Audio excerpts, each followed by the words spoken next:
আপনার অঙ্গে যদি তুলসী না থাকে তাহলে ভগবান কিন্তু আপনাকে গ্রহণ করবে না, আর আপনাকে যদি গ্রহণ না করে তাহলে আপনার দেওয়া ভোগ ভগবান সেবা নেবেন না। নিতাই গৌর হরি বল হরি বল। তাই তুলসীর মালা কণ্ঠে পরিধান করতে হবে। আর কি করতে হবে? শুধুমাত্র হরিনাম। কলিযুগে আর কোনো কষ্ট নেই মা, বদন ভরে হরিনাম করো, দুটি বাহু তুলে মধুমাকা হরিনাম। তা সবাই মিলে আমরা একটু গাইব হরিনাম। আজ যে জন্য আমরা এখানে এসেছি, এই বাড়িতে একটু মধুমাকা হরিনাম গাওয়া সবারই উচিত। তাই আসুন আমরা সবাই মিলে গাই হরিনাম সংকীর্তন। সবাই কিন্তু গাইবেন, হ্যাঁ? আমি গাইব, শুনে নিন, শুনে শুনে আপনারা গাইবেন। বেশ। হরে কৃষ্ণ কৃষ্ণ কৃষ্ণ হরে হরে, হরে রাম রাম রাম হরে হরে, হরে কৃষ্ণ। বাবা আহা হরি বল।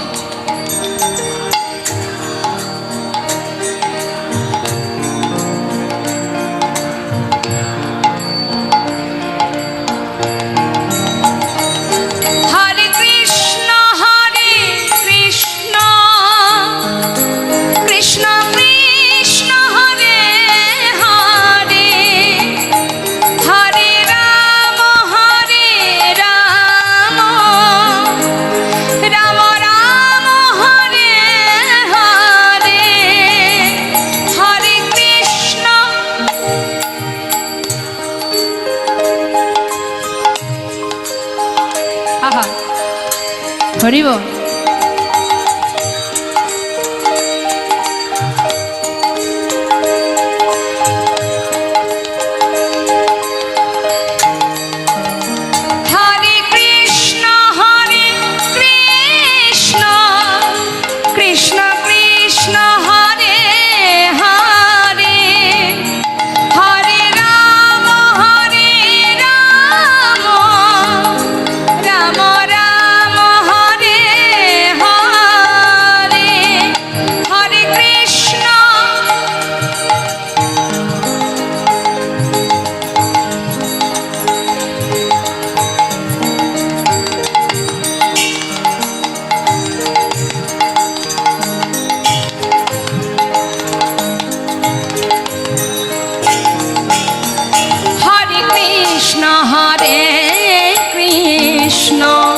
কৃষ্ণ কৃষ্ণ হরে হরে,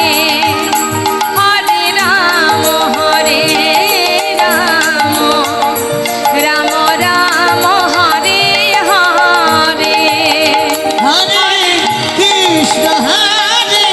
কৃষ্ণ কৃষ্ণ কৃষ্ণ হরে হরে, হরে রাম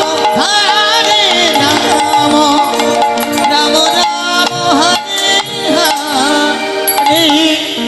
হরির নাম হরির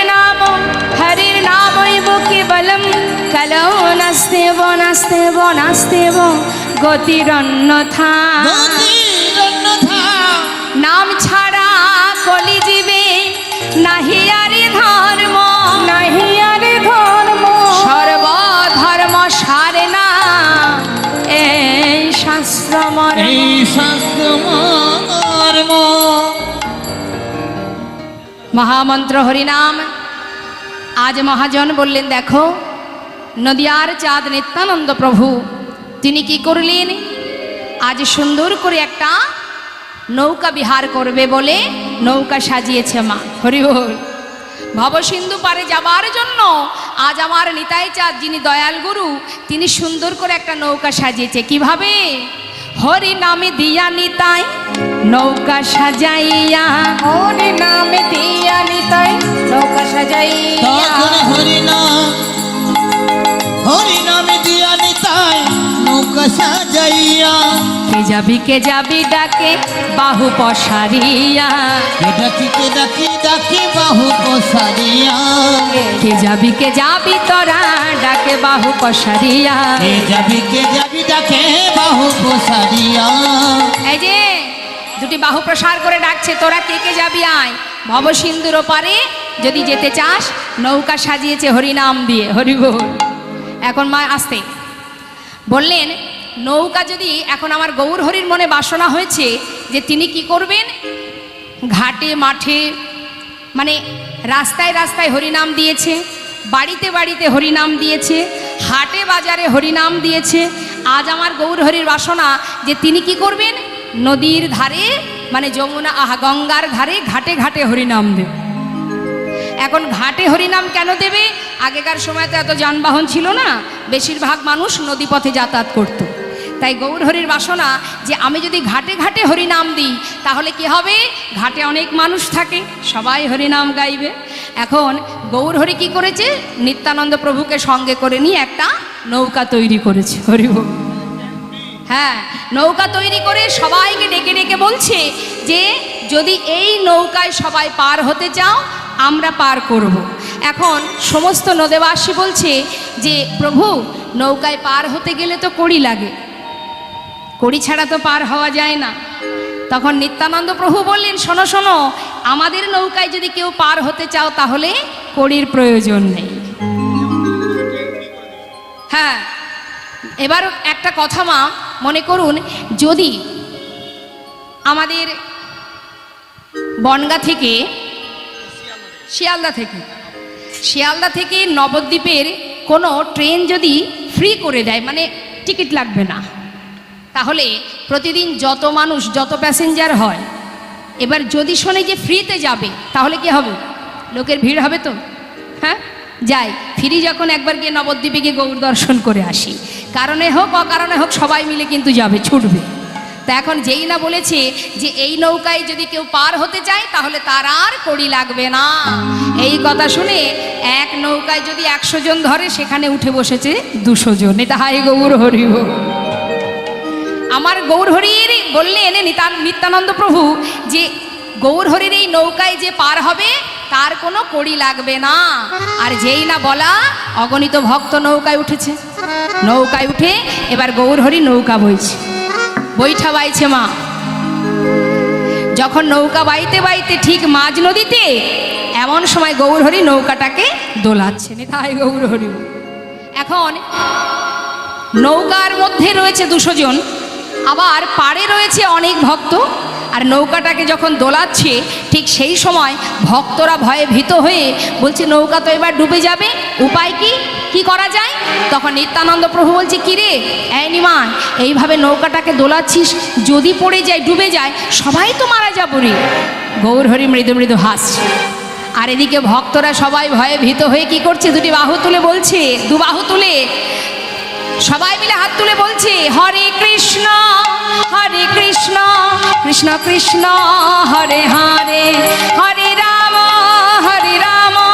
রাম রাম হরে হরে। হৃদয় গৌর হরি বল। হরে কৃষ্ণ কৃষ্ণ কৃষ্ণ হরে হরে, হরে রাম রাম রাম হরে হরে। হরে কৃষ্ণ কৃষ্ণ কৃষ্ণ হরে হরে, হরে রাম রাম রাম হরে হরে। সবাই মিলে যখন হরিনাম করছে তখন মৃদু মৃদু হাসছেন আমার গৌর হরি। নিতাই চাঁদ বলছে, কিরে তুই হাসছিস কেন? দাদা হাসবো না কেন জানো? বলি তাই তো হাসি পেয়েছে, তাই তো হাসি পেয়েছে, তাই তো হাসি পেয়েছে, তাই তো হাসি পেয়েছে, সবাই মুখে হরি বলেছে, তাই তো হাসি পেয়েছে, মুখে হরি বলেছে, তাই তো হাসি পেয়েছে। আচ্ছা বলছে দাদা হাসবো না, কেউ তো সহজে হরিনাম বলে না, আজ নৌকাকে ডুবে যেতে দেখে সবাই ভয়ে ভীত হয়ে একবার তো হরিনাম বলেছে, তাই তো হাসি পাচ্ছে দাদা। লীলার পাশে দাঁড়িয়ে মহাজন বলে, না হা হা, দেখো দেখো, আজ অগণিত ভক্ত আমার গৌর হরির কৃপায় সবাই তরে গেল, কিন্তু আমি অধম রইলাম পড়ে, আমি অধম রইলাম পড়ে, কত পাপি তাপি তরে গেল। সবাই মিলে একসঙ্গে গৌর হরির নাম জপ করছে। আর যে মহাজন পদাবলী লিখেছেন তিনি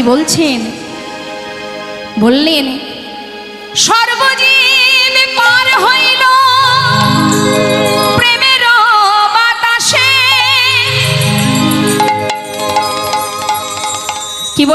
সর্বজীব পার হইল প্রেমের বাতাসে। প্রেমের বাতাসে সমস্ত ভক্ত পার হয়ে গেল। পড়িয়া রহিল লোচন আপন কর্ম দোষে। রহিল লোচন নিজ কর্মের দোষে। কত পাপী তাপী তরে গেল, পাপী তাপী তরে গেল। অগয় আমি অধম রইলাম পড়ে। কত পাপী তাপী তরে গেল, আমি অধম ওগো রইলাম পড়ে। কত পাপী তাপী দূরে গেল। অগয় আমি অধম রইলাম পড়ে। বলি আমার যাওয়া হলো না গো। পাপী তাপী রইল পড়ে। আমার যাওয়া হলো না গো। পাপী তাপী উদ্ধরিল। আমার যাওয়া হলো নিতাই গৌর হরি বল হরি বল হরি বল। তোরে। আমার যাওয়া হলো না গো। পাপী তাপী গেল তোরে হলো না গো। আমার যাওয়া হলো না গো। আমি অধম রইলাম পড়ে। ওই না পড়িয়া রহিল লোচন নিজ কর্মের দোষে। লোচন দাস ঠাকুর তিনি বললেন কত পাপী তাপী উদ্ধার হলো, কিন্তু আমি অধম রইলাম পড়ে। আজ আমরা ছোট্ট করে গৌর কথা শুনলাম। গৌর কথার সাথে সাথে এবার আমরা চলে যাব মধুময় শ্রীধাম বৃন্দাবনে। চলুন যাই বৃন্দাবনে উলুধ্বনি হরিধ্বনি করে ছোট্ট একটা ভজন গানের মধ্যে দিয়ে বৃন্দাবনে যাব। নিতাই গৌর হরিব। আচ্ছা, বৃন্দাবনে কে কে গেছেন একটু হাত তুলে দেখান। বাহ, তা চলুন আমার বৃন্দাবনের রাজাকে।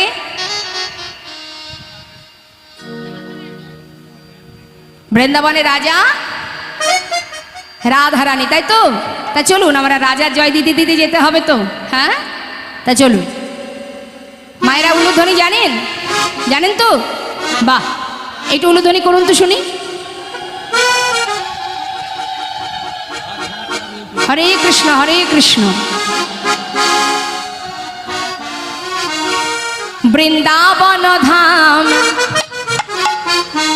অপার, জপে যা রাধে রাধে।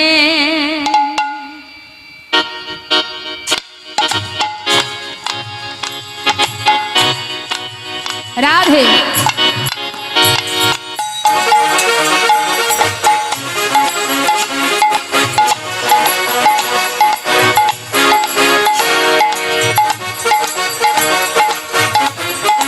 সবাই মিলে হাতে তালি দিয়ে। বৃন্দাবন ধাম অপার জপে যা রাধে রাধে। বৃন্দাবন ধাম অপার, জপে যা রাধে রাধে। जपे जा राधे राधे, भजे जा राधे राधे। जपे जा राधे राधे, जपे जा राधे राधे। राधे अली बेली, राधे अली बेली सरकार। जपे जा राधे राधे, राधे अलबेली सरकार। जपे जा राधे राधे।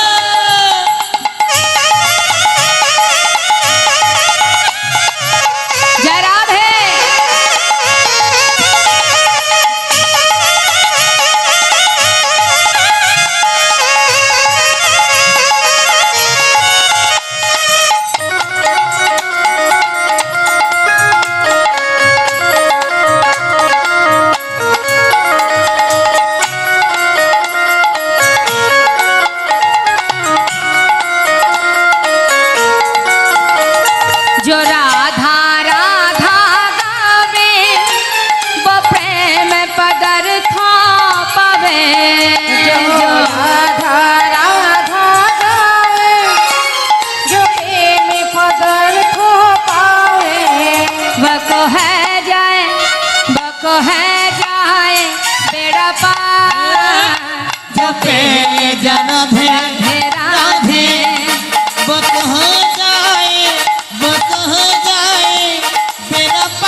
कृष्ण अवतार जपे जा राधे राधे नहीं हो तो नहीं हो तो नहीं हो तो कृष्ण अवतार जपे जा राधे राधे वृंदावन धाम अपार जपे जा राधे राधे भजे जा राधे राधे भजे जा राधे राधे भजे जा राधे राधे भजे जा राधे राधे राधा रानी की जय वृंदावन धाम की जय बांके बिहारी लाल की जय जय राधे श्याम।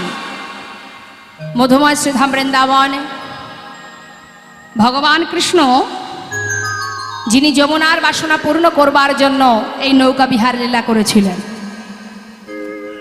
দেখুন প্রত্যেকটা লীলার একটা পটভূমি থাকে মা। বৃন্দাবনে রাধা গোবিন্দ যে লীলা করেছেন এই লীলার কারণটা কি না, গোলকধামে যেখান থেকে আমরা এসেছি আর কি, গোলকধামে ভগবান কৃষ্ণচন্দ্র তিনি বিরজার কুঞ্জে গিয়েছিলেন, মনে বাসনা ছিল বিরজার কুঞ্জে যাবে। তা ঠিক সেই সময় দেখুন এই দাপর যুগে বৃন্দাবনে শ্রীমতী রাধারানীর উপনায়িকা ছিল কে, মানে বিপরীত রমণী হলেন চন্দ্রাবলী, আর গোলকধামে রাধারানীর বিপরীতে যে রমণী ছিলেন তিনি হলেন এই বিরজা। আস্তে কথা নয়, কথা নয়। এখন ওই বিরজার কুঞ্জে যাবেন, গোবিন্দের মনে বাসনা যে আমি বিরজার কুঞ্জে যাব। যখন বিরজার কুঞ্জে যাচ্ছেন তখন সঙ্গে করে নিয়েছে শ্রীদাম সখাকে।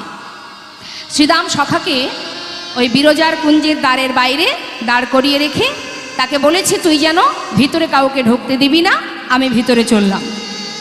এখন যেই না গোবিন্দ ভিতরে প্রবেশ করেছে সেটা দেখতে পেয়েছে রাধারানীর এক সখী। দেখতে পেয়ে রাধারানীর কাছে এসে দাঁড়িয়েছে। রাধারানীকে বলে রাধে তোর বধূ সে বিরজার কুঞ্জে গেছে।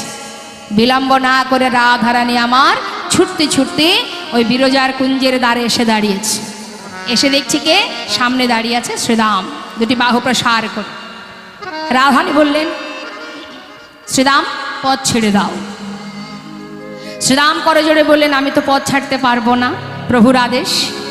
তা তো বললে হবে না, আমাকে ভিতরে যেতে হবে, তুমি পথ ছেড়ে দাও, আমি আমার বধূর কাছে যাব। কিন্তু শ্রীদাম কোনো কথাই শুনছে না, সে বাক্য লঙ্ঘন করবে না। সে কথা দিয়েছে যত সময় প্রাণ থাকবে আমি কাউকে ভিতরে ঢুকতে দেব না। শ্রীমতী রাধারানী ক্রোধান্বিত হয়ে বলে উঠলেন শোনো শ্রীদাম, আমি আমার প্রভুর কাছে যাব, তুমি যদি আমাকে ভিতরে ঢুকতে না দাও আমি কিন্তু অভিশাপ করব। করজোড়ে বললেন আমি পারবো না, আমি ভিতরে যেতে দিতে পারবো না। রাধারানী রেগে উঠলেন, রেগে গিয়ে বলে উঠলেন তবে শোন, আজ যে কর্মটা তুই করলি, যে দৈত্যচ্যুত কর্ম করলি আমার সঙ্গে, আজ তার জন্য আমি তোকে অভিশাপ করছি। যে কর্ম করেছিস, যে দুর্ব্যবহার, যে দৈত্যচ্যুত আচরণ করেছিস, এর জন্য আমি তোকে অভিশাপ দিচ্ছি, তুই দৈত্যকুলে জন্ম পাবি। করজোড়ে বলে উঠলেন রাধারানীকে যে তুমি কি বললে, আমি তো শুধুমাত্র প্রভুর আদেশ মান্য করেছি, আদেশকে রক্ষা করেছি, কিন্তু আজ আমাকে এমন অভিশাপ তুমি কেন করলে? এদিকে কি হলো মা, শ্রীরামকে সরিয়ে যখন রাধারানী ভিতরে ঢুকতে যাবে এমন সময় গোবিন্দ দেখলে রাধারানী এসেছে, তাই বিলম্ব না করে বিরজাকে যমুনা করে যমুনার উপরে সর্প হয়ে গোবিন্দ সাঁতার দিচ্ছেন। সর্প হয়ে যখন সাঁতার দিচ্ছে ঠিক সেই সময় শ্রীমতী রাধারানী তিনি গোবিন্দকে দেখতে পান।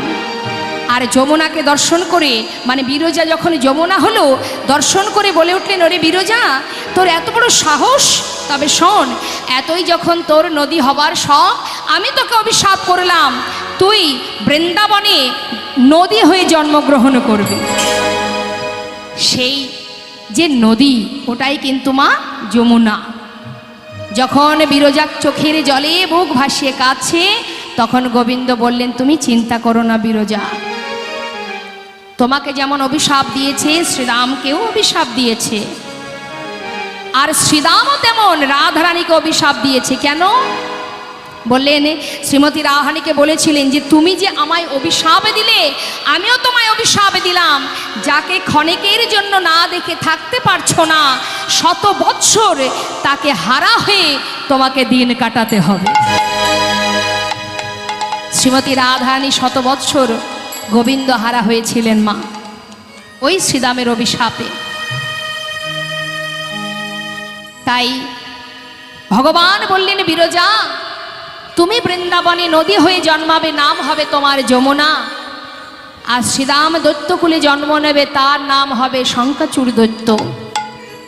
শ্রীমতী রাধারানীও যাবে, আমিও যাব। বিরজা বললেন, প্রভু আমার মনে বাসনা ছিল তোমরা যুগলে আসবে, আমি যুগল দর্শন পাব, আমার মনোবাঞ্ছা পূর্ণ করব, তুমি একা কেন এলে? গোবিন্দ বললেন, চিন্তা করো না বিরজা, যখন আশা তোমার পূর্ণ করতে পারলাম না, এই আশা পূর্ণ হবে দ্বাপর যুগে, যখন আমি কৃষ্ণ হয়ে যাব, রাধারানীও যাবে, দুজনে যত যত আমি লীলা করব, তোমার ওই যমুনার তীরেই লীলা করব। আর তোমারই বক্ষের উপরে একদিন আমরা যুগলে ওই যমুনার জলে নৌকা বিহার করে তোমার মনোবাঞ্ছা পূর্ণ করব। নিতাই গৌর হরিবোল হরিবোল।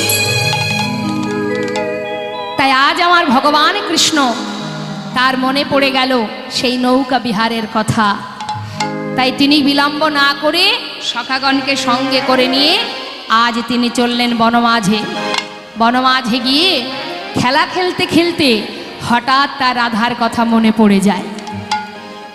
আর যেই না রাধার কথা মনে পড়েছে মা, হঠাৎ বলাই দাদা দেখে, কানাইকে দেখে বুঝতে পেরেছে যে নিশ্চয়ই কানাইয়ের রাধা দর্শনের বাসনা জেগেছে। কারণ বলরাম কিন্তু ভাই কানাইকে পঞ্চভাবে সেবা দেন, তার অন্তরের কথা বুঝতে পারতেন বলরাম। তাই তিনি ছলনা করে কানাইকে বলছে, কানাই সারাদিন ধেনু চড়াতে চড়াতে আমি বড় ক্লান্ত ভাই, এবার আমি একটু বিশ্রাম চাই। বেশ দাদা। পরিশ্রান্ত হয়েছে বলে যেই না শুয়ে পড়েছে মা, এমন সময় বলরাম যখন ঘুমিয়ে আছে, ঠিক সেই সময় সত্যি সত্যি তো ঘুমায়নি, ঘুমিয়েছে ছলনা করে। কেন? আমি না ঘুমালে তো কানাই যেতে পারবে না, নতুন লীলা করবে, তাই আমি যত সময় না ঘুমাবো যাবে কি করে? তাই ঘুমিয়ে আছে কপট নিদ্রায়।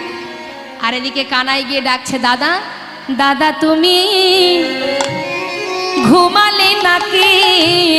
দাদা তুমি ঘুমালে